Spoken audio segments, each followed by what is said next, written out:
Well, we got some news when it comes to the Southern Pine Beetle that we're going to talk about briefly, and this has to do with we're going to talk about not the outbreak out east on Long Island, and we're also going to talk about other areas that are being affected pretty badly by Southern Pine Beetles. So this is an article from 27 East. Obviously, I don't think we're going to be allowed to read it, but it's basically said they've been clearing a lot of the dead trees at Napiog and in town-owned lands such as near Buckskill Meadow. I'm not sure where Buckskill Meadow is, but you see, you're not going to be able to read the whole thing because they want money to read it. We don't get free news like Jersey Shore Online. Like if you live in the Toms River, you get a nice free newspaper. We don't get that here, and unfortunately, I don't think Newsday is doing a story on it. Yeah, and I do pay for Newsday, but I don't think they're unfortunately doing a story on it, at least not yet. I don't see anything about it. Anyway, let's go back to this. And so we do have pictures, though. They do let us see the pictures. All right, so this is what the devastation looks like again. What a mess, and it's horrible, but they're going to work on cutting all of this down.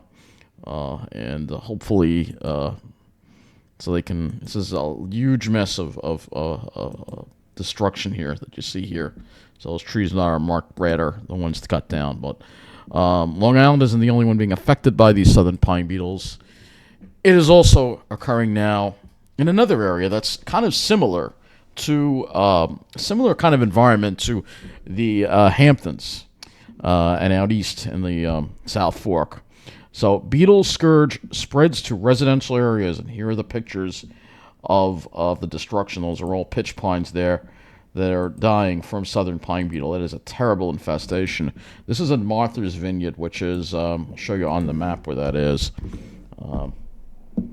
This is all because of climate change, because we're not seeing the cold winters that we used to see.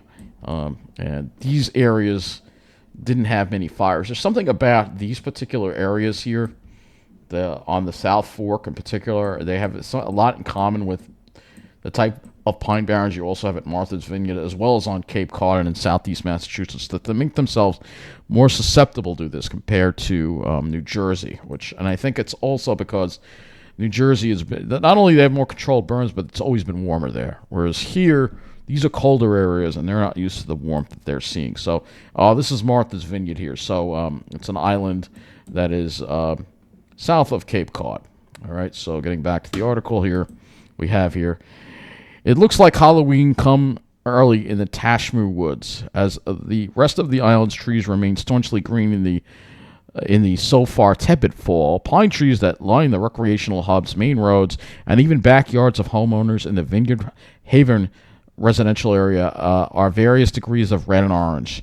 They emanate an unmistakable Halloweeny feel, says president of the Tashmoo Wood Property Owners Association, Bob Gilchrist, on a recent walk around the neighborhood. But this fall change of season isn't celebratory. The trees are dead, their decades-old lives and color sucked away from them by an insect smaller than a grain of rice, the Southern Pine Beetle, in a matter of weeks.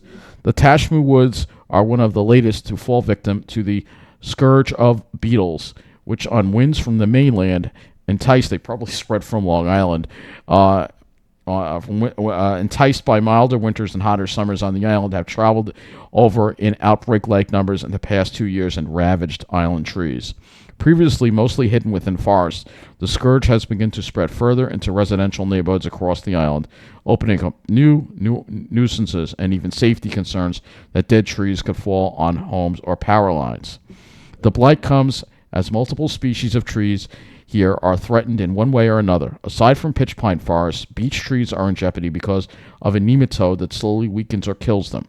And though it's in the name of conservation and biodiversity, 175 acres of white pines are slated to be cut in the state forest.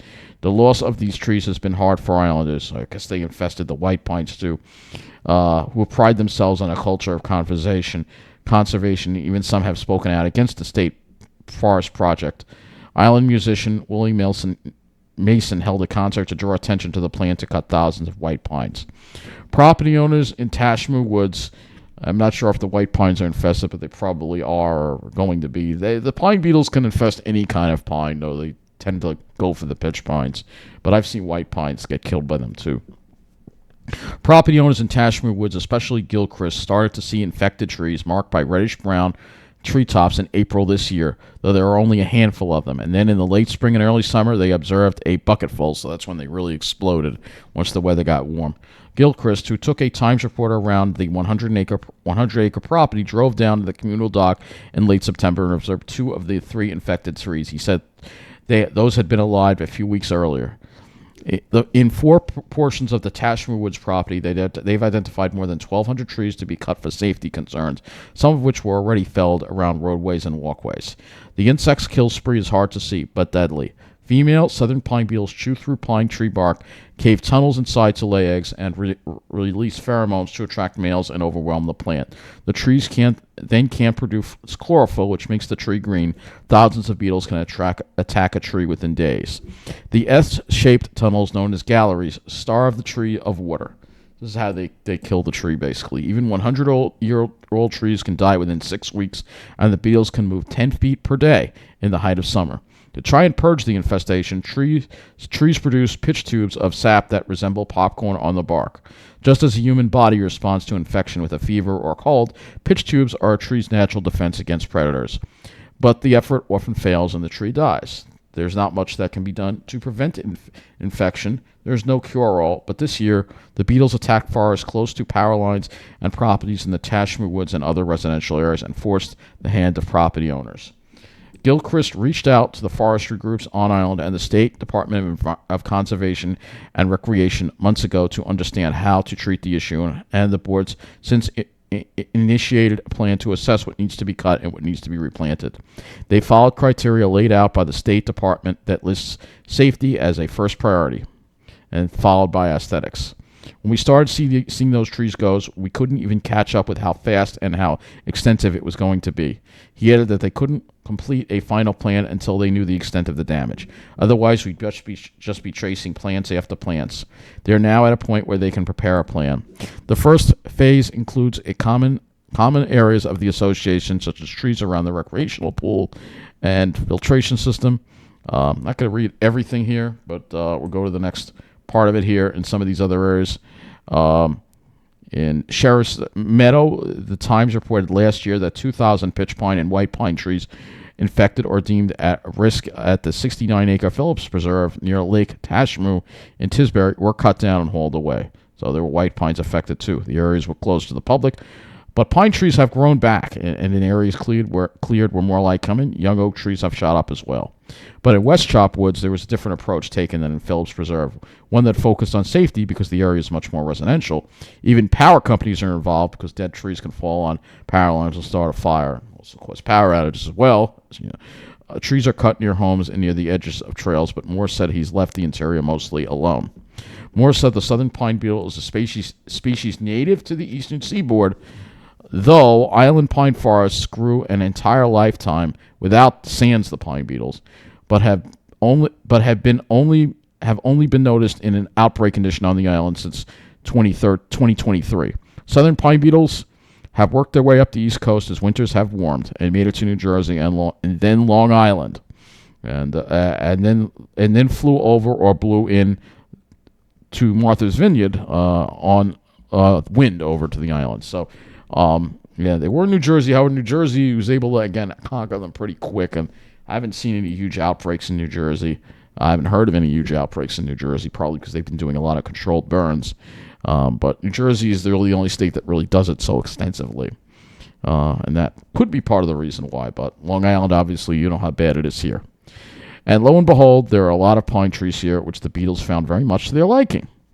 Sheriff's Meadow also has a property in Chilmark on Tea Lane where southern pine beetles have been infected and killed all the pitch pines. Moore said there's also concern there for power lines, roads, and houses in the area. The plan is to cut down a ring of dead trees around the property for safety purposes, but trees in the interior of the property can stand dead as wildlife habitat. And they've also begun to make their way to Oak Bluffs. Moore, as a forester, has heard from several people in the neighborhood between Barnes and county roads in Oak Bluffs that there are infected trees there, though he hasn't gone to do an inspection yet. but he believes that the beetles have jumped over the lagoon and killed trees there as well.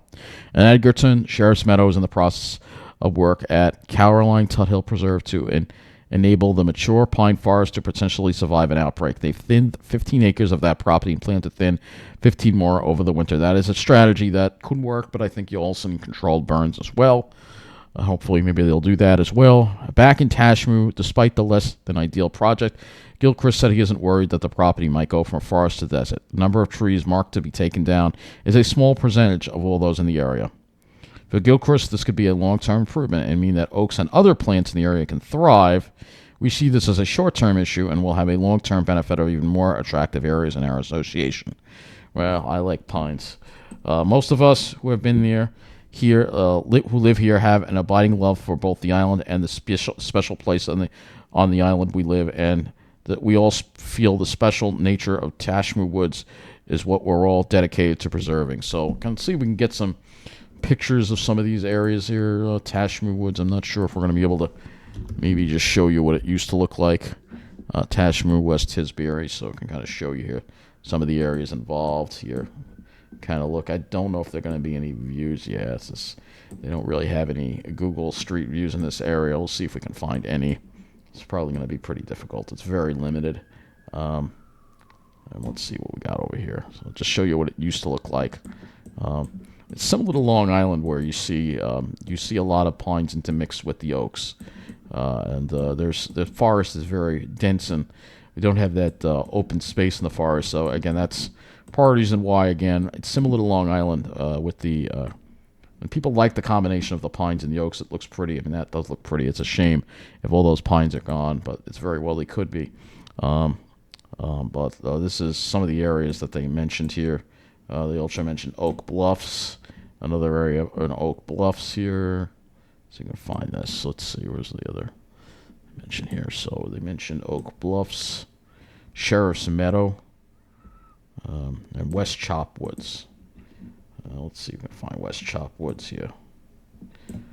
Oh, do West Chop Woods. Let's see. West Chop Woods is probably another area that we're not going to be able to get any pictures of, it looks like. Oh, okay, we do have some.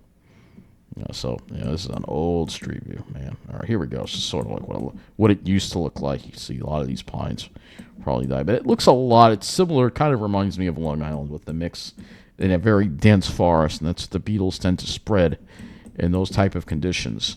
Massachusetts is similar to Long Island in that way. That's always an issue that you have to be concerned about, obviously. And this is a power right of way as well, so that's why they brought up the sign for the power right of way. So you can see here, this is all 34.5 kV over here, or 23 kV or whatever. You can see it does look a lot like Long Island with a dense, very thick forest, and that's the issue that we have. It's similar to Long Island if we go again to the areas on Long Island that have been heavily infested. It's the same thing. A lot of these areas were very, we all know how bad this is. All look at all these dead trees here in Napiog. This has been hit really hard here for us. So we've really been. This is just. It's a shame that this used to be. This used to be all. Oh, look, I do see a lot of new seedlings growing in, which is good. So hopefully there'll be. Eventually there are going to be new trees to replace these older ones, and the forest will grow back. Hopefully, obviously this area did look very nice. It was all pines, but there are other areas that are kind of mixed. But still, it's all just very sad to see all this happen. Another area again they brought up in the is East Hampton, the 27 East article of Buckskill.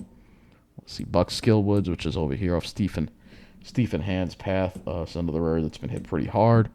Let's see, these are fairly new, so going to be really hard to see. But you can see it's a mixed forest, just like it's a very thick, dense forest. So the beetles tend to thrive in that because they can just jump from tree to tree very easily. Whereas if you look at a thinner forest, like what the kind you see in New Jersey, it's a little different. Go to Ocean County again. You can see it looks a lot different here. It's not the road I want. Where is it? It's over here. If you go to Ocean County, you got a different look here. See how the trees are spaced more apart. This area is a little denser, but the trees are spaced much further apart, and it just lends itself to the beetles cannot spread from tree to tree so easily, and the controlled burns kind of keep. There's one though. There's one, but it doesn't usually spread beyond that. It's just that one tree. It can't spread like it does in other areas because the forest is just different. There are a lot of, but it's because New Jersey's done a better job. I think New Jersey has been a model for managing the pine barrens properly more than any other state. So, yeah. So that's going to pretty much wrap up this video. And this is what I saw at Edgewood. You could see there's an outbreak here as well. I was there the other day, and you could see there's 2 trees. I'm going to have to notify the DEC about this. But again, you can see I'm worried it's going to spread to all these pines. It just hopped from tree to tree to tree, which is why we need that bitter cold weather. That's why I root for that bitter cold weather, because we need a deep freeze. We've had cold, but you know what? Even this is not cold enough. We need temperatures highs in the teens and 20s.